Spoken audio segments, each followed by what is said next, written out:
We should start our long march through the presidents. Would you like to read President number 42? This is Bill Clinton.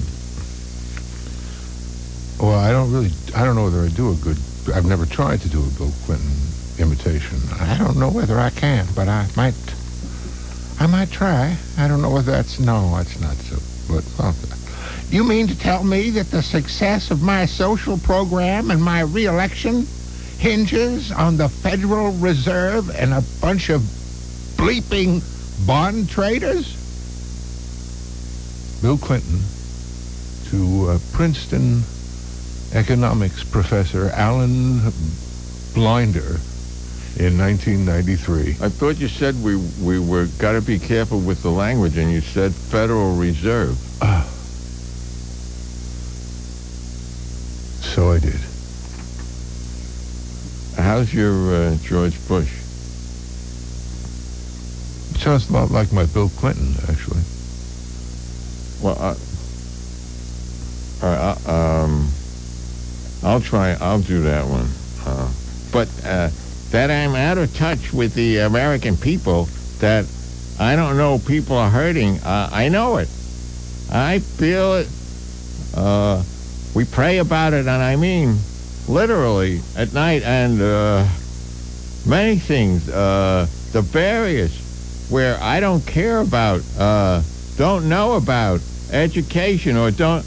I mean, we got a sound approach, innovative, revolutionary approach, and so I have to make that clear. George Herbert Walker Bush in 1992. And 40th president won... well, this was actually before he was president that he said this. If it takes a bloodbath, let's get it over with.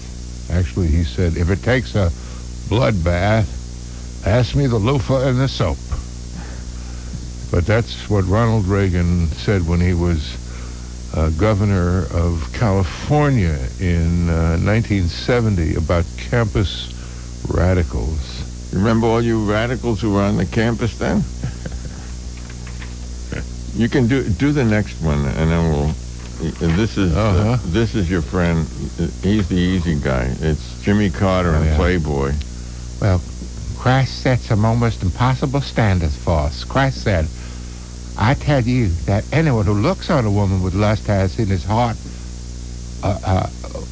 already committed adultery. And I've looked on a lot of women with lust.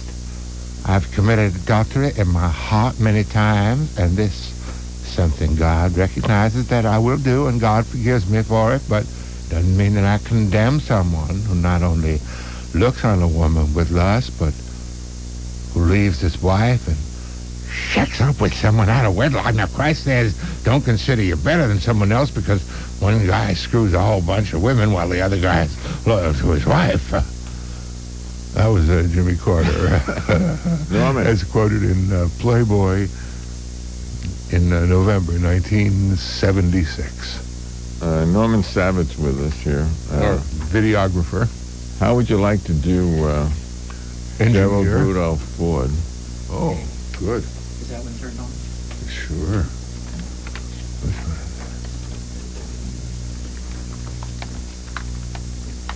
President Ford is adjusting his earphones, approaching the microphone. He said he was coughing into it. He said recently that he was unfairly approached for being clumsy, and it all happened when he slipped on wet weather on a getting off an airplane, and that set the standard. And all the reporters enjoyed that so much that they caught everything he did. How the mighty have slipped. But this was another little slip. Okay, they're all safe. We got them all out, thank God. It went perfectly. It just went great. This is Gerald Rudolph Ford after the U.S. Marines' rescue of all 39 interned crew members of the SS Mayaguez in May 1975. However, 41 Americans were killed and another 50 wounded during the rescue operations.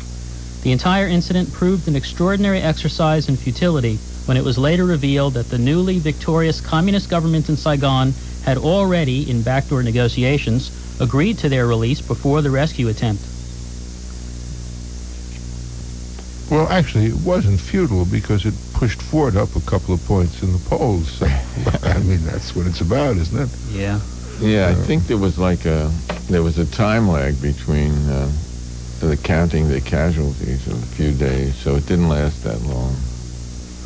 Well, time comes out once a week now, right?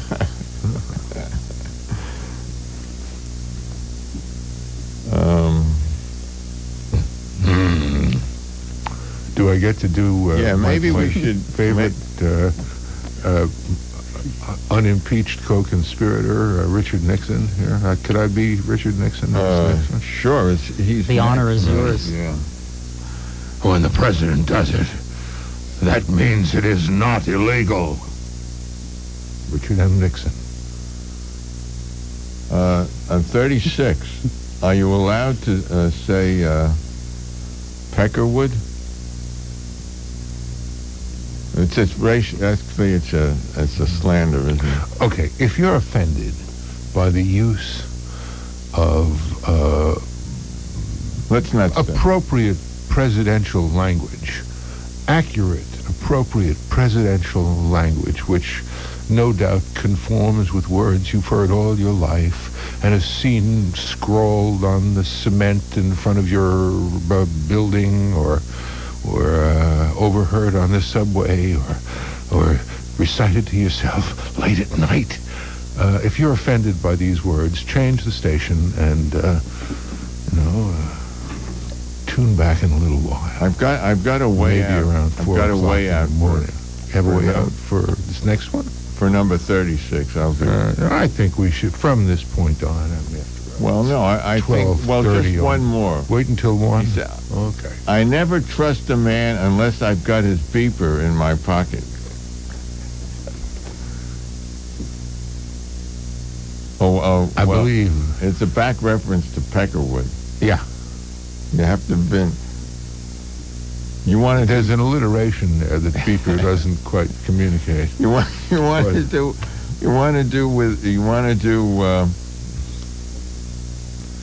John F.K. talking to B.G. Barry Goldwater. Mm-hmm. Gee, there's the the bleeper word. Yeah. Let's promise to go back and do all of these over after 1 o'clock. What? Good, you do it. Use the pen. What a lousy, bleeped up job this has turned out to be. That John F. Kennedy said that, and he didn't say it just to anybody. He said it to Senator Barry Goldwater. So, Norman. Okay. Now, this next guy was an Army officer, so, I mean, in the Army, they talk salty, right? Yeah. Things are more alike they are now than they ever were before. Dwight D. Eisenhower. You know, the other wonderful Eisenhower story is, he was also president of Columbia University. And how appropriate. He's also credited with being the one who invented the term military-industrial complex. That's right. Well, Eisenhower did invent that term. Milton Eisenhower, Dwight's brother, who was an economics professor. So, a lot of these quotations are not to be trusted. Well, presidents have speechwriters.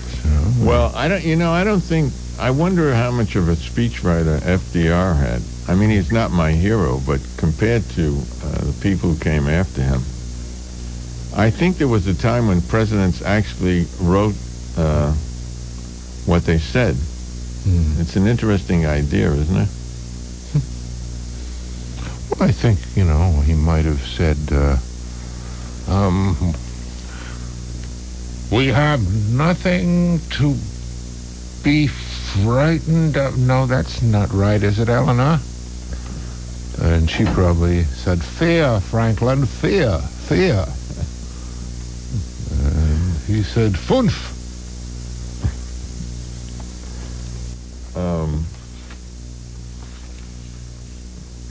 I think maybe we should